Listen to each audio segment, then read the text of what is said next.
Hello, and welcome to the Spin Cycle. My name is Tucker Jennings, and you're listening to episode 2 in a multi part series about the history of media technology and political propaganda. Today, we'll be covering what political propaganda looked like in the ancient world, and talking about power imbalances and how they play out in an era in human history where the mediums of architecture, coinage, and manuscripts reign supreme. Our guest today is Dr. Nikolaus Overtoom. He's a professor of history at Washington State University and specializes in the ancient Greek world, specifically the Hellenistic era, and has written on the concepts of imperial power and propagandistic uses of imagery. He's also an expert on the Parthians, an ancient Iranian civilization, which he details in his book called Reign of Arrows: The Rise of the Parthian Empire in the Hellenistic Middle East. Our conversation was a fascinating dive into the ancient world. So without further ado, Dr. Nikolaus Overtoom. I guess to start off, when it comes to the ancient world, generally speaking, what types of political machines are we talking about here? Like, what types of um, social machines are kind of the standard or popular at that time, as we understand them? Yeah. In a very sort of human sense, right, ancient propaganda has plenty of overlap with more modern examples of this. It's about messaging and controlling that messaging and trying to project your part of whatever particular message you're trying to get, across to the people. That's something that many ancient peoples are quite adept at. The Greeks, the Macedonians, the Romans, and indeed the Parthians. As far as sort of ways that that is created in antiquity, uh, sort of the big ones would be coinage. Coinage is a great tool of propaganda and messaging because perhaps you never get a chance to see the emperor or you never get a chance to see the king, but you interact with his coinage, and so it's like a little. It's like a little poster of whatever the king wants you to know about that you carry around in your pocket. So that particular style of sort of propagandistic messaging is very ubiquitous and very effective, as you can imagine. Outside of coinage, so there are things like creation of artwork, great sculptures, how you're presenting yourself in paintings or sculptures to your people, to your court, so on and so forth. Be happy to talk a bit about that as well. The Romans and the Parthians have sort of similar approaches there, but maybe different things that they do stylistically. And then another way to do this, of course, is through grand architecture projects, right? Sort of the building of something large and magnificent, right? Sort of emphasizing your prosperity, your ability to build something so big and so grand. Also, kind of this idea that on top of on a building you can put whatever messaging you want, right? So you can emphasize, I conquered this people, or this reflects me as the head of my court, or whatever it might be. So those are some key ways that we see this really important use of propaganda. uh where we have it in where we have an advantage in the Roman sense is the Romans leave us comparatively a lot of sources. That's one of the great challenges of Parthian studies, is that we have very little what we would consider maybe like native Parthian sources. Mostly what we rely upon is archaeological evidence and coinage, what's known as numismatics, the study of coinage. But for the Romans, we do have a fair amount of literature, and in particular periods like, say, the Augustan age, we have a lot of writers who are very eager to present the emperor in a particular way, and he's very happy that they're doing so. And so there's obviously some propaganda that gets filtered into the history and poetry of that period. Yeah, that's not something that had really occurred to me to talk about, but if you can talk to me a little bit more about that in terms of like just the hit propaganda being kind of finding Mhm. its way into the histories of some of these people. Yeah, so I'll start with sort of at least a window into what the Parthians are doing, at least what we have that survived. We have these large public inscriptions, um, where essentially the the Parthian king, one of these Arsacid monarchs, um, arguably the most accomplished of the early Parthian kings is a man named Mithridates II. Mithridates II, and really, in a lot of ways, takes the Parthians from a kingdom to an empire. He has a lot of success on the eastern frontier, pushing into ancient Afghanistan and ancient Pakistan. He has a lot of success on the western frontier of his empire, pushing into northern Mesopotamia, what would be kind of parts of Syria and Turkey, and then also towards the Caucasus Mountains. And so he sort of establishes this very large imperial space with his military successes. And so, of course, he wants to reflect that in his imagery, his coinage, his titles. He's the first Arsacid king to adopt the long dormant title King of Kings, which was something that was pioneered by the Achaemenid Persians, the Persians who invaded classical Greece, for example, fought against Athens and Sparta. Um, but that had not been used for a long time. Mithridates II starts using it again as a reflection of his great successes. That there are many kings, perhaps, in the Middle East, but he is the king, right? That's the reflection of that. So that's very much part of what he's building imperially. But he has that reflected also in some of his public sculpture. And so there's one particular sort of relief sculpture that reflects him and his immediate successor, his son Gatarzes, as essentially holding court and in positions of power within the court, right? So there's ways that again they're kind of making sure that they're demonstrating, they're illustrating their superiority to their vassals, their supporters, so on and so forth. Um, Now, if we switch that to the Romans, which again we have a lot more literary evidence for the Romans, which is nice. Augustus is a perfect example of last man standing. He is the last man standing after a century of brutal, violent civil war that essentially leads to the decline and fall of the Roman Republic and the founding of the Roman Empire. So this is why Octavian, right, who morphs into Augustus, the first Emperor Augustus, means essentially illustrious one, right? It's a honorific title given to him by the remaining senators who again have also made it on the other end of the Civil War and are therefore supporters of Octavian slash Augustus. And Augustus looms so large in Rome, both in a contemporary sense and then moving forward in time, because he is seen as this founding father figure who accomplishes so much. And so when we look at the history and the poetry that emerges in the Augustan age, without it being necessarily overly um, sort of flattering, a lot of it does make sure that Augustus is going to approve of it, right? And the idea is that he's the emperor. He can decide what he likes and what he doesn't like. And if you end up on his bad side, there's a Roman poet named Ovid who does end up on Augustus's bad side, and he ends up in exile, right? So that certainly is possible. Is that if the emperor doesn't like your content, he can get rid of you. So everyone else is also aware of that. So you have these sort of efforts by Roman poets in the Augustan age to make sure that kind of what they're talking about is kind of this grand narrative of Rome, where Augustus is this kind of second, Romulus, where Romulus founds the Roman state in its very infancy. Augustus has refounded the Roman state. And they're very proud of this. And there's this sort of idea that he's taking the Romans in the right direction, where they belong to be, the leaders of the world, so on and so forth.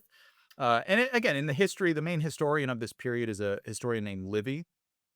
And what Livy's doing is he's writing this comprehensive history of Rome from the founding of the idea of the Romans under sort of Aeneas and Romulus, all the way to the Augustan age, which is where he's living. And so, again, the idea is that he's kind of tying this new world, this new regime that Augustus has built to the antiquity of his own people.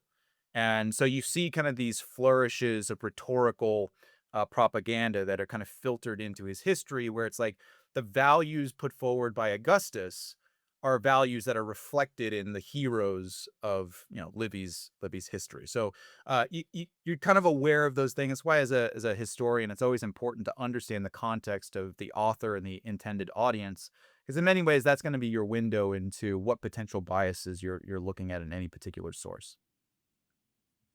Yeah, that's an interesting point. I think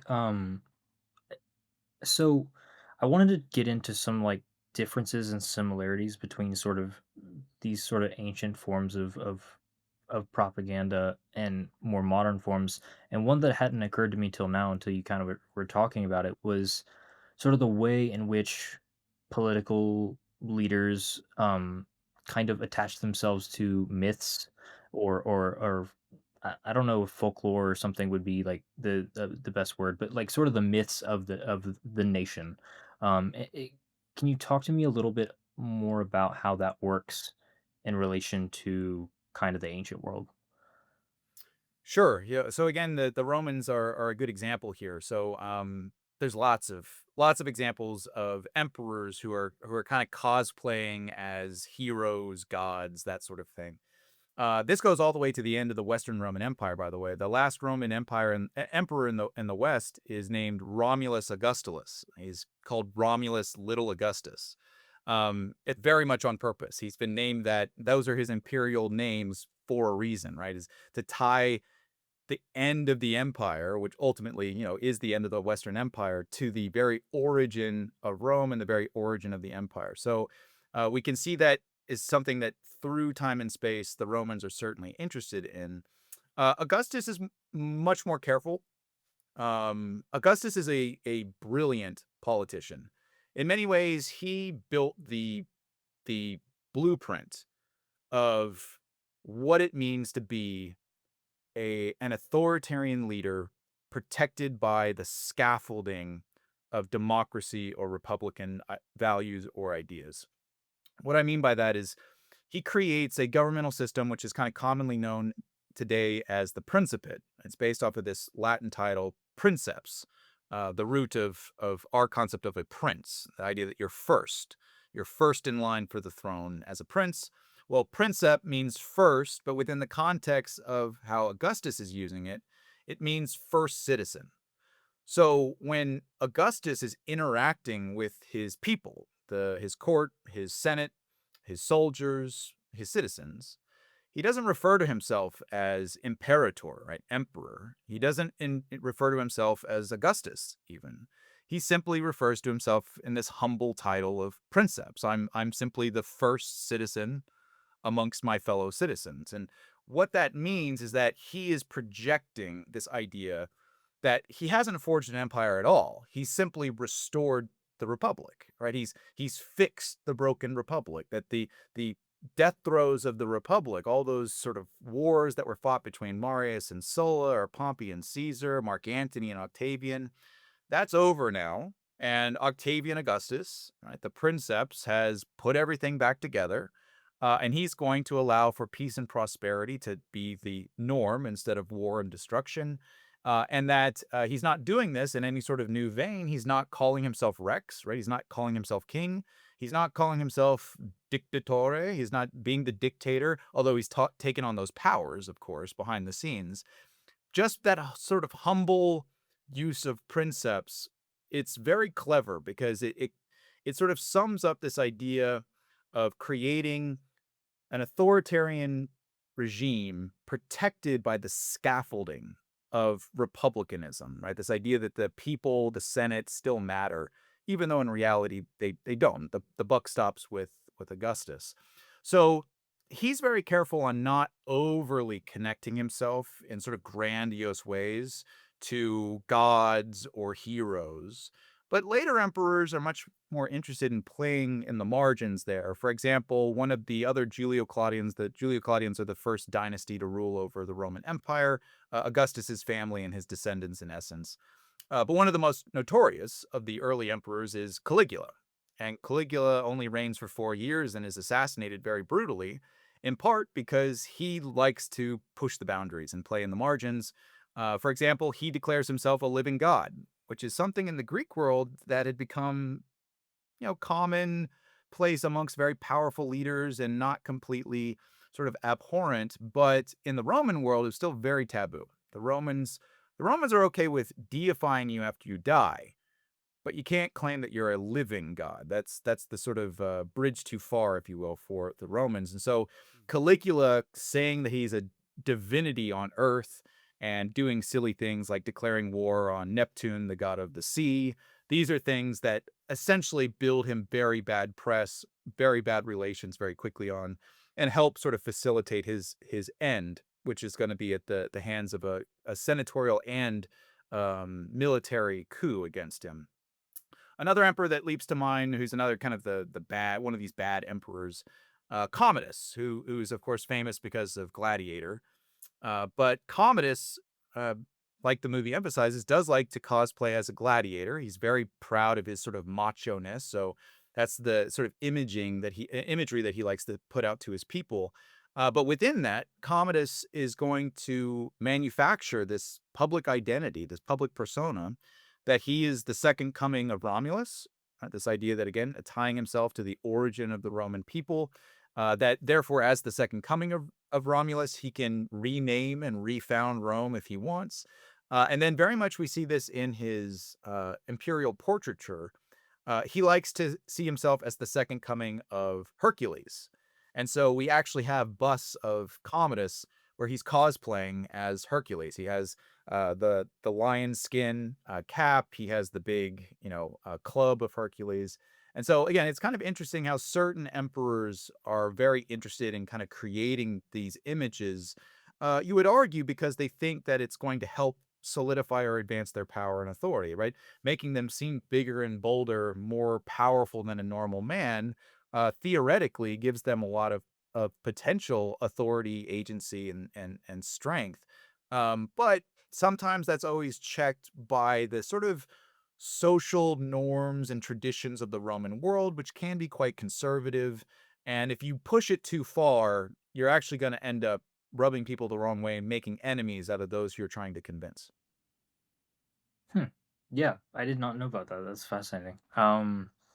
Yeah, I did want to get into sort of the idea of media revolutions, sort of like the advent of the printing press and stuff like that. In terms of the ancient world, what are some of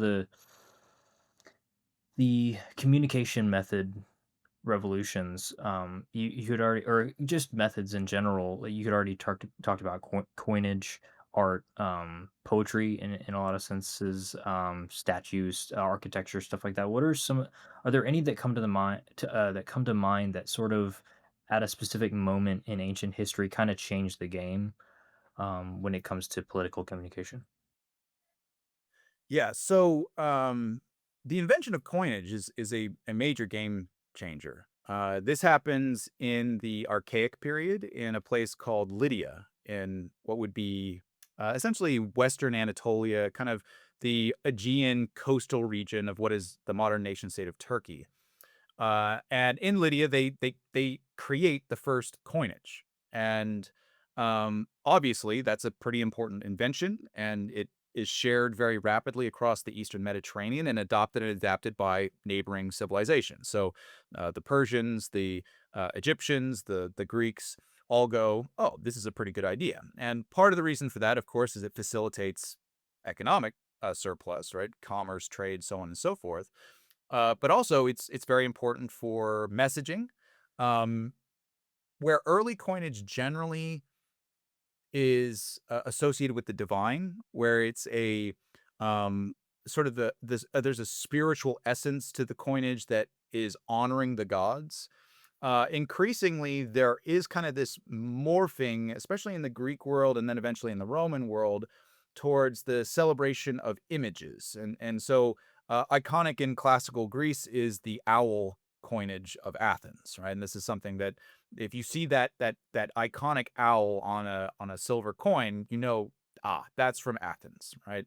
And that's a way for the Athenians to project their power and influence across the Greek world. You know, the idea that people like the Athenian owl coin because it's well minted. It has good ratios of silver purity.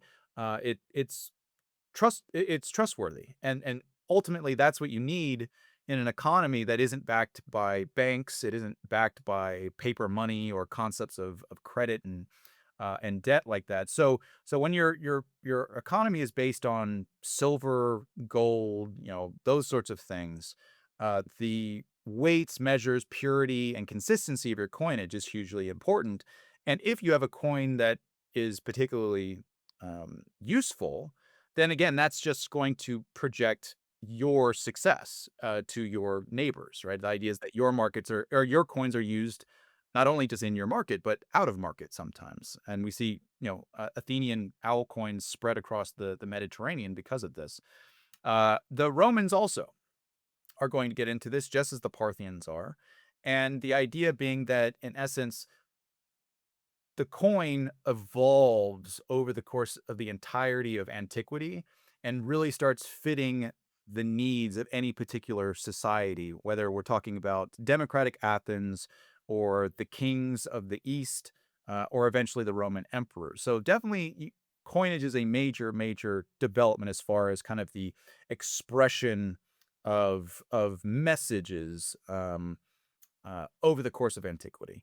The other developments that are noteworthy would be the transition from scrolls to the codex, so the early book. That's game changing as well. That's is a huge sort of revolution in how we understand and um, uh, sort of record everything around us, right? And so instead of the very sort of meticulously made and cataloged papyri scrolls, papyrus is a essentially an ancient form of paper that's developed in Egypt, but it's a very specific plant that only grows really on the Nile. And so it's one of these luxury trade commodities that comes out of Egypt. And so it's very expensive. It's hard to mass produce. And so therefore, right, writing on papyrus is very valuable. It's very expensive. So you're not going to waste that, right? That's something that's meant for something that's important, that's going to stay, an official decree or a history or poetry or something like that. Everyday people, they don't have scratch paper. What they have is they have a lot of broken pottery, and that becomes the scratch paper of the ancient world. They're called, what we would refer to them as pottery sherds, so broken pieces of pottery. What the Greeks would call ostraca, and the idea here is that, um, you have, a broken pot that's not useful to you anymore, but you have the pottery, so you can then use that to etch, notes or something along those lines. So that's kind of how your daily use of materials is going to, kind of play out. But once we move into kind of late antiquity and the invention of the codex really starts becoming popularized, all of a sudden a book is much more efficient than a scroll in how you write on it, how you keep records in it, and how you read it.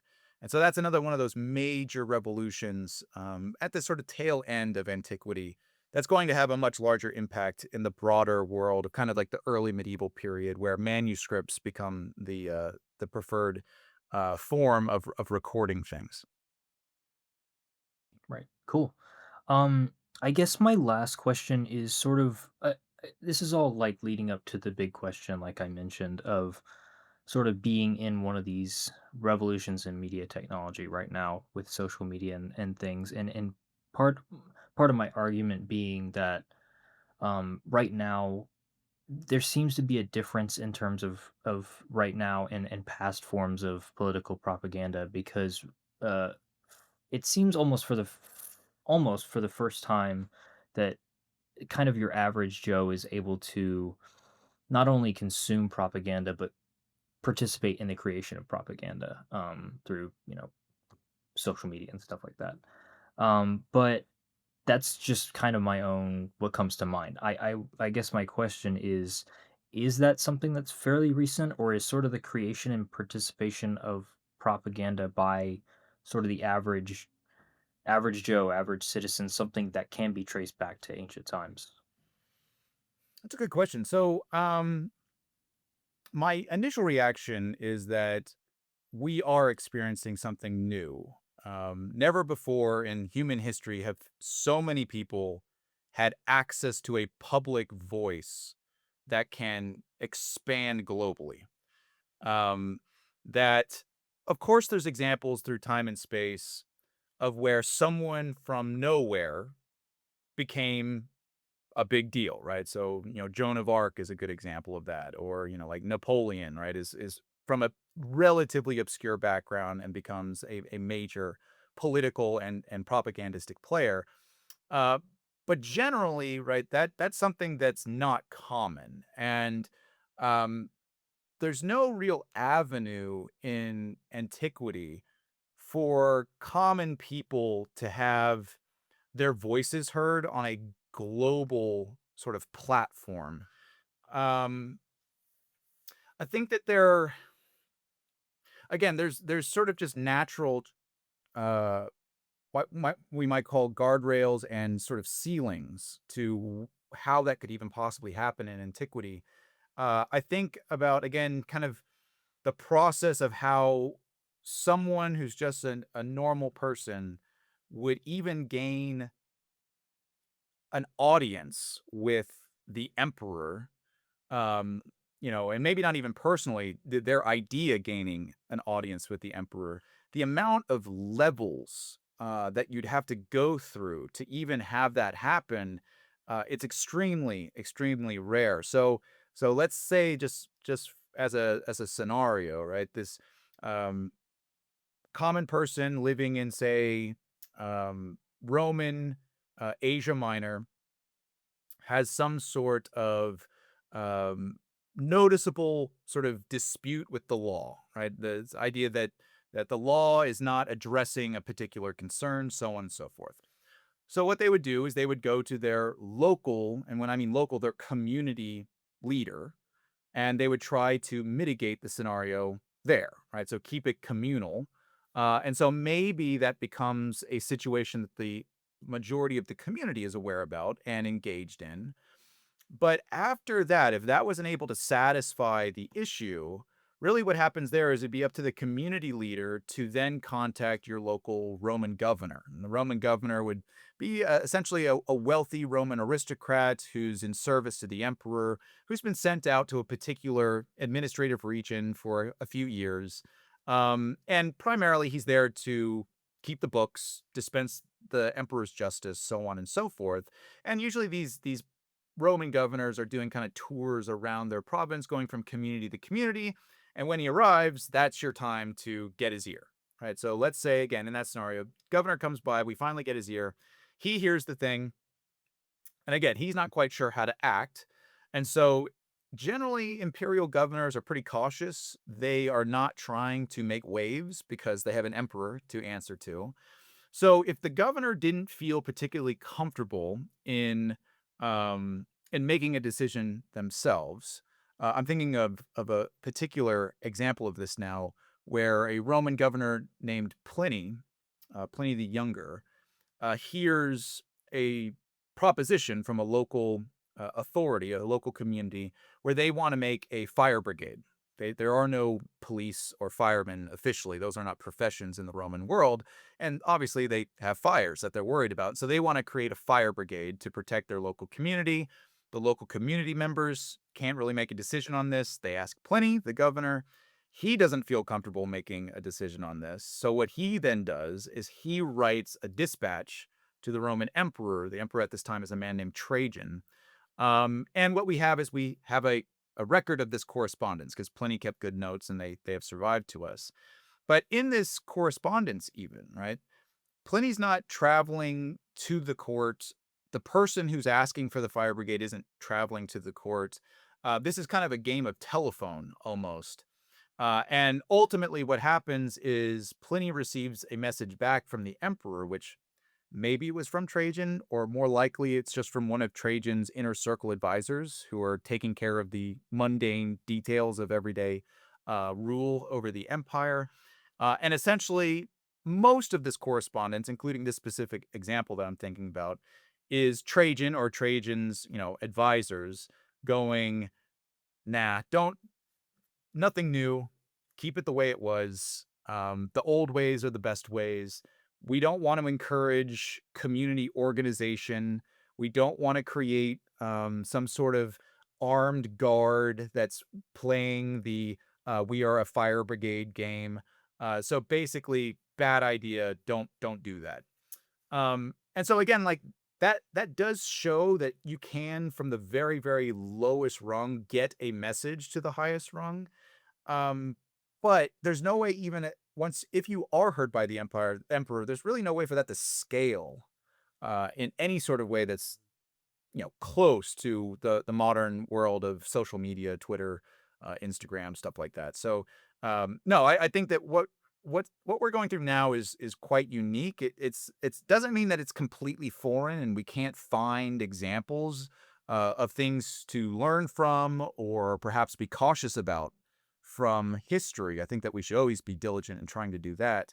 But certainly the sort of blowhorn that everyone potentially has, global blowhorn that everyone potentially has now, is something that just for I think a lot of natural reasons just isn't really possible in antiquity. Awesome. Well, I feel like that's a great way to end it. Thank you so much for agreeing to do this. I really appreciate it. And it's been an honor and a pleasure. So yeah, thank you so much. Yeah, thank you for having me.